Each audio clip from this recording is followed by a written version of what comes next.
Alright, how long? 14 days, but that's halved.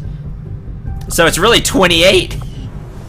Because remember, we have the healing rate by 100%. It would have been 28. That makes sense. You were down to 1 HP. But we'll cut it in half, make it 14, so it's not as bad. MG55 should be back soon, so I'm not going to bother moving the Scilab training guy. Should be back like as soon as I click. I bet. Close to that. Help. Let's see, we can the resistance comms probably would be a good idea. Maybe clear out the debris. Help clear out the debris. Because I want to build another here. I want to build another resistance comms there. Supplies! I like supplies. Yeah, look at that. Boom. Done, recovered from his wounds. Wasn't even like an hour. Needed like an hour, if that. Alright, there's the chrysalid autopsy. The results to be as intriguing as I do, Commander. Even my own intellectual curiosity is not enough to overcome my doubts as to whether or not it was really a wise decision for our troops to bring this particular specimen on board the ship. At least I decided against bringing the live one on, Tigan. You know? That's Hellweave, that sounds cool. Replace the, like the nanoweave vest type stuff with this, I bet. An inherently terrifying and unpleasant species to encounter by surprise. Just encounter, period. I can only admire our troops for their courage in dealing with the species known as the chrysalid. Mirroring the general form of a common arthropod, immediately noticeable is the sleek armored exoskeleton protecting its segmented body. A particular concern for our troops are the honed points of the chrysalid's honed points of the chrysalid's fangs and legs, capable of inflicting critical injuries on their own. They also allow for the creature's gruesome means of rapid reproduction in the field. Although Central Officer Bradford insists that he witnessed a different, equally invasive means of chrysalid gestation during the earliest days of the war, there's no evidence that such attacks still occur today. Unfortunately, from what he described, I would say the aliens have actually evolved the process into a more efficient and deadly solution. The chrysalids we see today inject a venom that immediately begins softening the structure of the victim's internal organs, preparing the subject to serve as both the material for a gestation cocoon and as a ready supply of nutrients for the chrysalid young. Should the victim fail to receive medical support and expire, the cocoon will form shortly thereafter. Assuming the cocoon is not destroyed during the initial gestation period, we can expect up to 3 chrysalid young to emerge from an impressively short period of growth. So there we go. There's the gameplay mechanic that it's telling us. 3. Up to 3. Ugh, I don't like that. Recent reports from the field indicate some form of burrowing behavior, perhaps another evolution of past techniques, in this case likely for defensive purposes. We know how it works, because we mind-controlled one and see how it works. Our troops would be well advised to watch where they step in the future. Yeah, no joke. Hellweave. Hellweave not only grants a bonus to soldier health, but will return damage to any enemy melee attackers, and grants a 100% chance to set them afire. I like all that. Teach those chrysalids a lesson. Come melee us. Alright, break down the sectopod. That has to happen. From what I've been told, our troops took to calling this large robotic unit a sectopod, under the initial assumption that it was being controlled by a sectoid pilot. On closer inspection, we can see that is not the case. Not unlike the mechanized Advent units, which were likely derived from the sectopod itself. This machine seems to be entirely autonomous.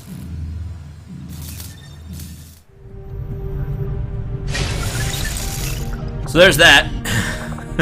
Although I had realistic expectations as to the limited resources and facilities available to me on board the Avenger, I have to say, it's taken some getting used to. Even with the ship's dampening field, frequent turbulence and the occasional evasive maneuver make it difficult to conduct experiments of any notable sensitivity. I may have to adapt my research techniques to maintain efficiency under these conditions. Okay. We have no supplies. We have that extra engineer, which will really come in handy. And we're looking good on our other resources, so that's nice. Workshop in 2 days. Alien debris in 4. Schism training in 5, because MG's back. Back again. Sectopod breakdown in 6. Facility comms in 8, and supply drop in 9. We should have a pretty clear path to these. We did the retaliation strike, it just happened. We did the guerrilla ops. Oh, you're gonna have your special mission for us. We haven't had that, so we'll get interrupted again. So that's gonna happen. Alright, thank you very much for watching. Hope you enjoyed, hope you had a lot of fun. We'll see what happens next. Sectopod. Not fun. Not fun at all. Until the next episode, I'm Cendril89. Remember to shoot for the stars and take care, everyone.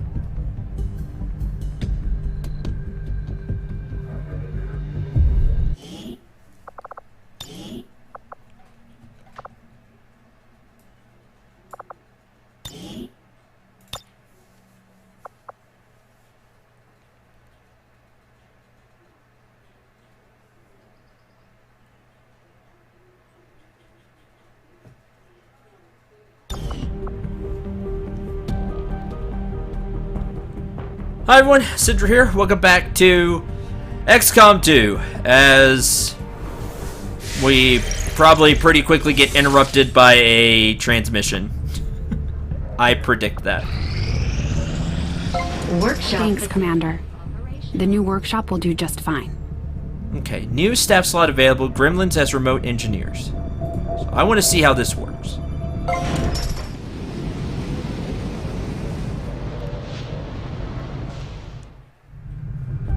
I know space is limited, Commander. I appreciate the additional workshop facilities. We'll make good use of them. Okay. 2 staffing gremlins. Do you all do the same thing? Yes. Okay, so if I do this, you go here. Building special gremlins allowing adjacent rooms to be staffed. Okay, so if I do that, can I put a gremlin here? Workshop gremlin. See, that's what I'm talking about. Now, we basically doubled our engineers for adjacent rooms. Because we can put this workshop gremlin here. And when we get the resistance comms here, we can have the gremlin working here. What we can do is, we can replace this engineer with the workshop gremlin.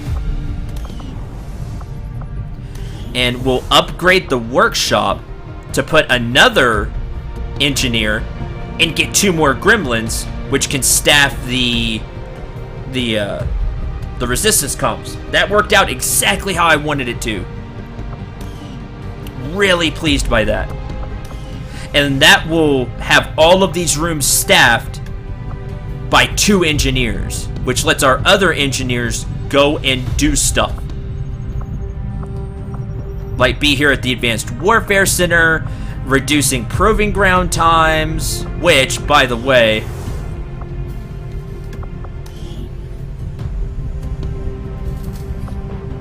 oh, I need supplies.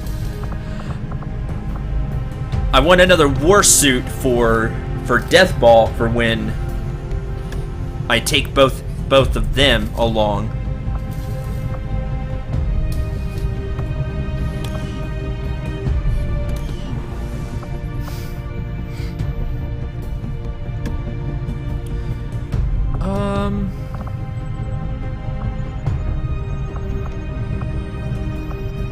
Yeah, that will do nicely. And then I could even put an engineer here for more power.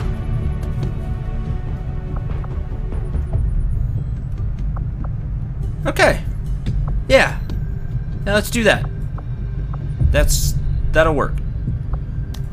Let's start scanning. I have an unstaffed engineer? Really?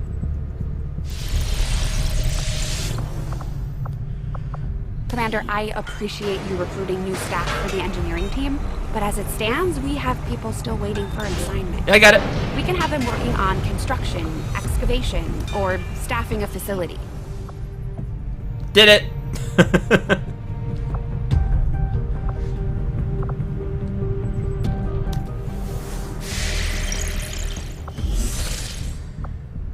And I know we have unused Delirium cores, but I need supplies for what I want to build. Speaking of supplies, these supplies will be used to build the resistance comms. Resistance communications facility construction initiated. Reduce construction time there. And the other engineer...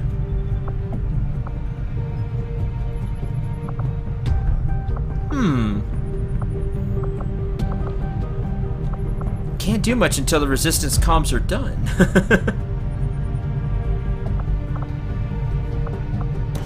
Go here. And add power. Why not?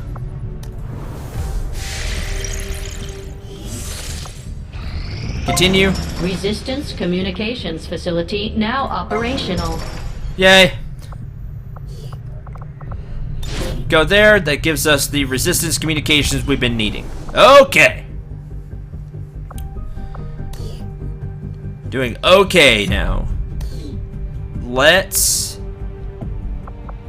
We don't have an unstaffed engineer. Don't lie to me.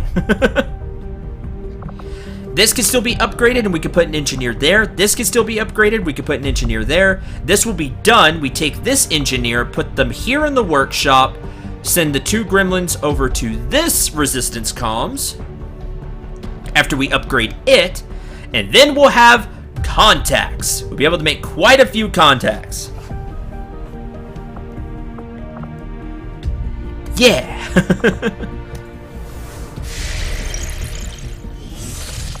Let's finish gathering the supplies. After we choose something else. With as much damage as we've been taking, I'm really tempted to take Soul Steel. Inspire's been super handy though. Get Inspire.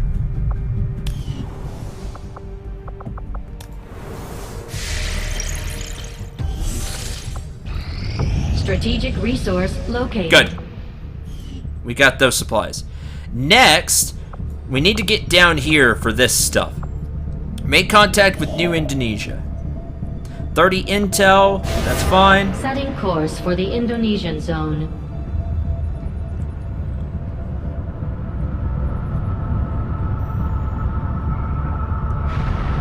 Make contact 4 days. Local I do region. not think I could have predicted this outcome, though it is intriguing. Alright, Sectopod's done being broke down. Cendril claims to have seen one of these things up close back in the day. Despite a lot of speculation, there was no pilot to be found once we pried it open. Funny enough. Gremlin Mark III, I want that. When we first brought this thing in, some of the troops were still adamant that once we opened it up, we'd find a sectoid, or worse, at the helm. Fortunately, our predictions weren't necessary. There's nothing organic inside, no operator providing physical directions. Unless they're triggering it remotely, all indications point to this sectopod being an entirely autonomous weapon, operating according to the parameters of its system programming. This is exactly the sort of weapon that would have raised eyebrows in the past. I know Dad would have been apprehensive about arming a robot and sending it on its way. It's pretty clear at this point that aliens aren't bound by any moral or ethical obligations. If it's efficient and destructive, they seem to have no problem setting it loose on us. Lily Shen. I want this though. Most advanced version of the Gremlin drone, significantly increasing the hacking stat. Specialist abilities are also substantially improved, like A combat protocol. Okay, enough playing around. I need bigger weapons. I had assumed you'd make that research a priority, Commander. I'll notify you as soon as the report is available. New orders, Commander? How much? 2 for the Hellweaver. 2 chrysalid corpses and 65 supplies.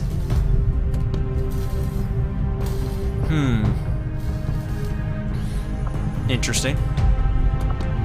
75 supplies, 10 alloys, 10 crystals. Done. Having never stepped foot in one of the city centers, I've never actually had one of these Advent burgers I keep hearing rumors about. No one really seems to be asking the hard questions either. Like, when was the last time you even saw a cow? Exactly. Continue to make contact. There it is. See? I knew it was coming up. Supply raid, though. Grand, the Resistance relayed information concerning an Advent supply line. We should disrupt their transports. Sure. Sectopod, why? Operation Hellmother. That's the Sectopod. Elite Officer, Elite Shield Bearer, Advent Mech, Archon, Muton, Sectopod, Elite Trooper, Elite Lancer. Sectopod. Not a fan. Launch the mission. Setting course for East Asia. Because I want supplies.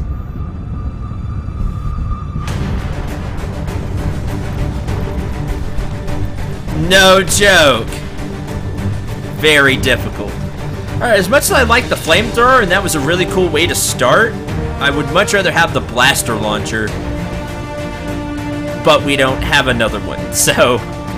Definitely this. This is good. I like this. I really don't use the mind jack that much anymore. Because I'm afraid of putting him in harm's way. So... carry the battle scanner. Hack bonus 40.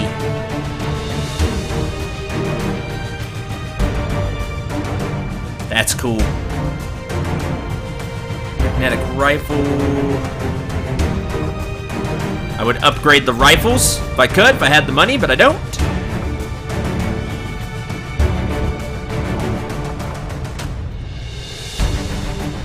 Take up the nano med kit just in case.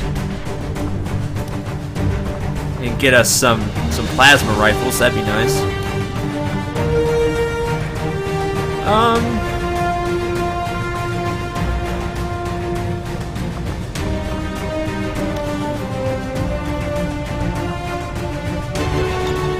Still have that 15 well combat stim.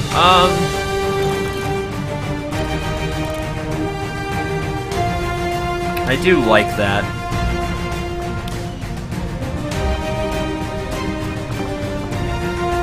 Wish I had some Hell Weave for you, Slayer. That'd be great.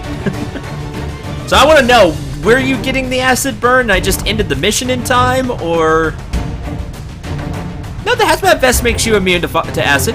You should have been fine.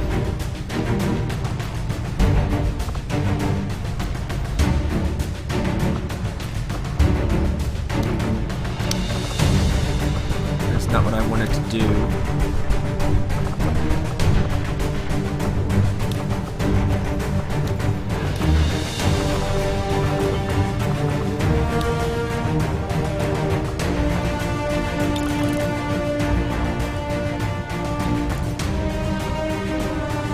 If I get a bigger laser sight, I want to put it on the shotgun. And then maybe instead of the hair trigger,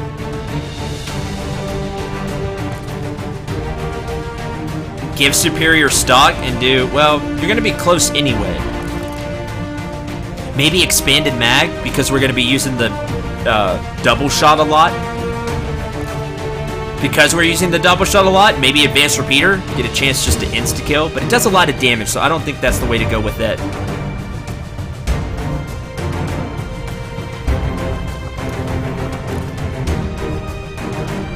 When firing, the soldier has a 50% chance that the shot will not cost an action for the active turn.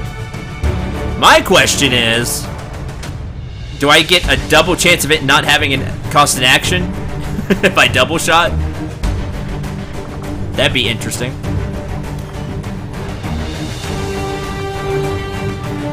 We'll just go with that for now. And I think that'll do it. I want to see the new combat protocol in action. I think that could be very interesting. Be very much in our favor. If it can do even more damage. Especially to something like a sectopod. The acid grenade will be nice. And I think I'll still go with the flamethrower. Because there were quite a few organic units in that. And maybe I can just get a really good flamethrower shot in. Like I did the first time. That was the best chance for me to use the flamethrower, so I'm glad I took the initial flamethrower shot.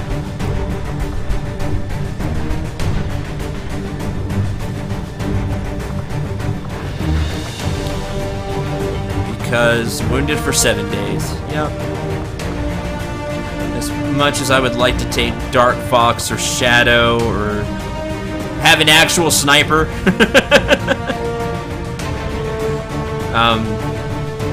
I just want the firepower. I just want the grenades. Being able to shred off that armor is huge.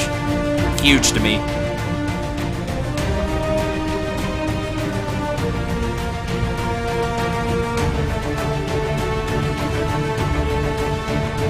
Because of the enemy reinforcements and things, I'd like to know your thoughts on this. Again, I won't be able to respond to any of it until like 10 episodes from now. But and I'm gonna end this episode. It could be a pretty short episode depending on how I cut all of this up.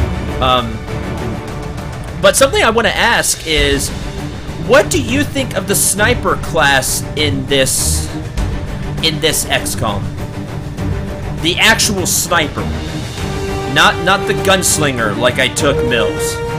I really like it. I'm a big fan of the gunslinger. We're using the pistol. It has come very much in handy getting all of those shots. I don't know if I would like the sniper as much in this game, because I feel like you have to move forward more than in XCOM 1. Because you have to, secure things or get to an evac, and then you've kind of left the sniper behind because you just found a high spot for them to get to fire from. Because that's where they get all their bonuses and stuff from. And a lot of their abilities go off of that. And because of hit percentages. Hit percentages, I think, are lower in this XCOM. I've talked about that before, but the more that I play this, I don't know how much I like the actual sniper class. I think I prefer the gunslinger, because I just don't see, and I've been kind of looking around, but there was that one time we could have had a better sniper rifle for Mills to use. But with all the moving forward that we typically have to do in missions, I don't know, even with squad sight and all of that, I don't know how much use you can get out of the sniper class. Because like we saw there, if reinforcements get brought in and they're way far back, the sniper could be put in a horrendous position being away from the rest of the group. I don't know, that's just kind of what I see.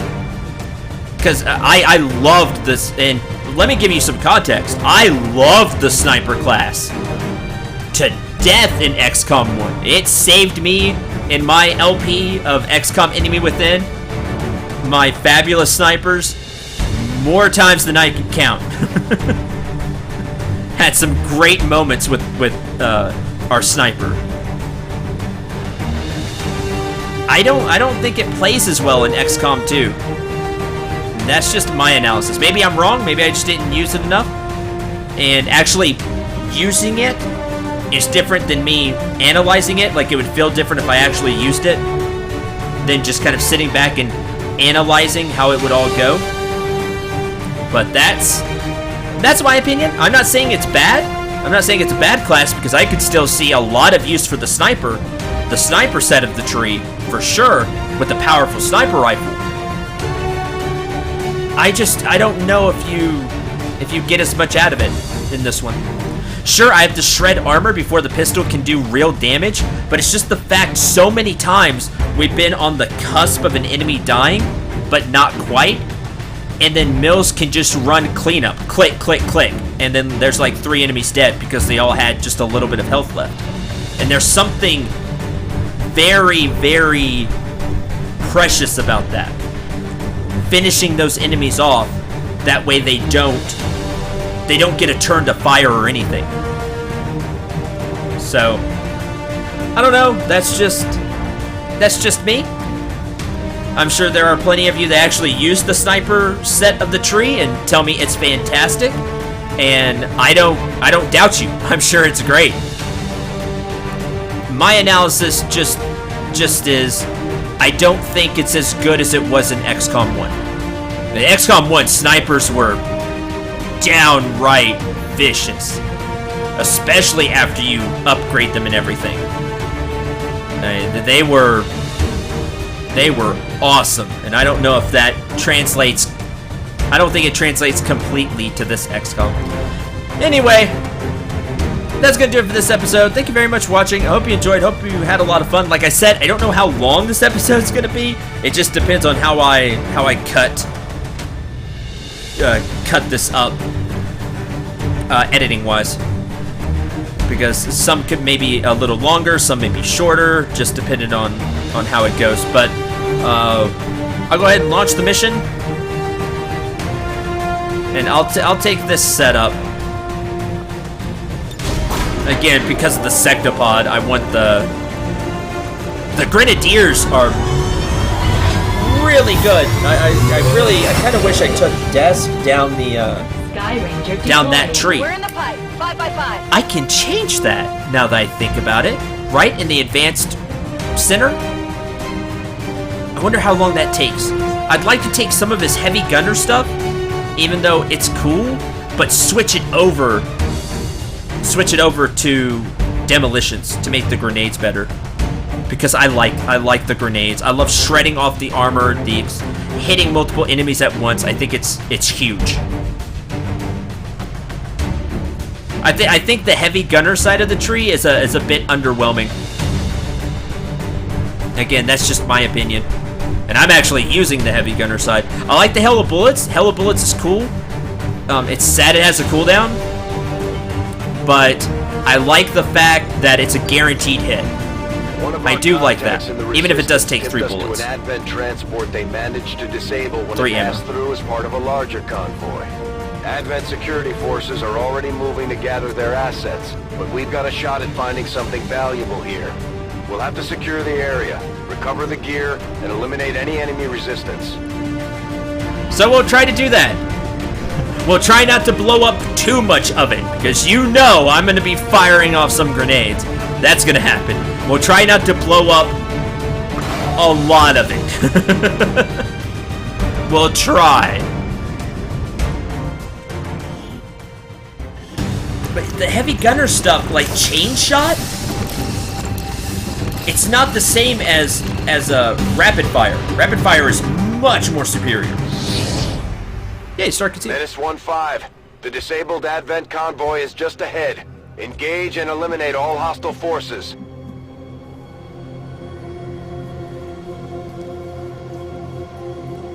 Oh yeah, he got untouchable from the Advanced Warfare Center. That was cool. I still like holo targeting to help out everybody else, but then he wouldn't use it as much if he's launching a bunch of grenades. I do like Shredder. That the cannon attacks can shred armor. I don't know. It does have its uses, the heavy gunner side, but man, it's just grenades. I use grenades a lot in this XCOM.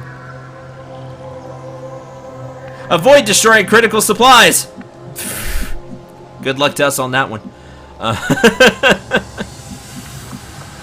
Alright, now in the episode. I should have done the whole spiel after we kind of launched the mission. Because I've been kind of breaking these up. Trying to break these up into Avenger section and then combat section. That way we have a whole episode for combat. And then Avenger section, combat section, kind of back and forth. Trying to do that.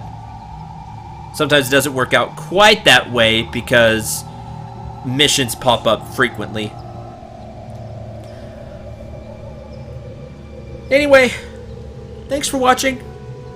Those of you that are still watching this LP, it's gotten a lot better.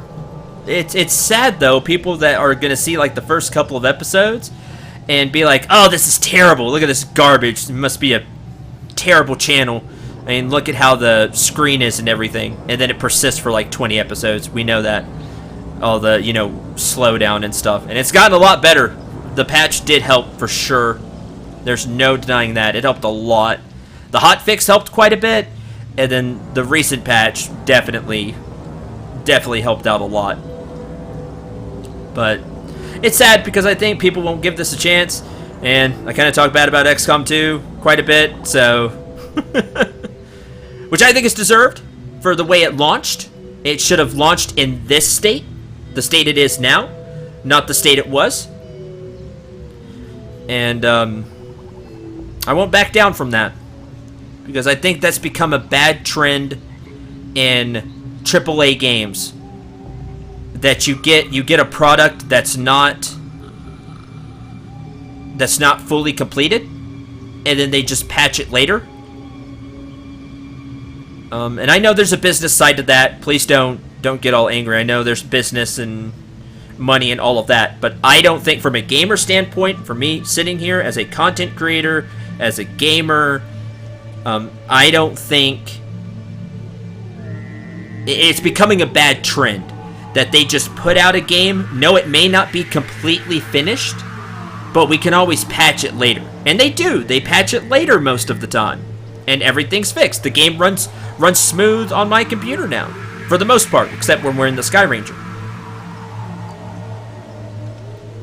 But that's becoming a trend, I think, that you could put out a game, even if it's not completely finished, especially AAA titles, and then just patch it later. And that I don't think that's the way it should be. There should always be patches, try to improve the game balance. Make even further tweaks, but this is how the game should have been released, like this, whereas people have had so many problems with XCOM 2, even more problems than I have had, and now they've patched it. So there's my 2 cents. I've said a lot of stuff like that this episode. Let me know what you think in the comments. If it's a super long comment, I might not respond to all of it, but I will definitely read it for sure. Let me know how you feel, what your thoughts are. I'm always interested. Thanks for still supporting the LP if you're still watching, whether it's in the future or as these come out. I really appreciate it because we're still not done with XCOM 2. We've kind of fought off disaster a couple of times. We'll see if we can keep doing that. Until the next episode, I'm Cendril 9. Remember to shoot for the stars and take care, everyone.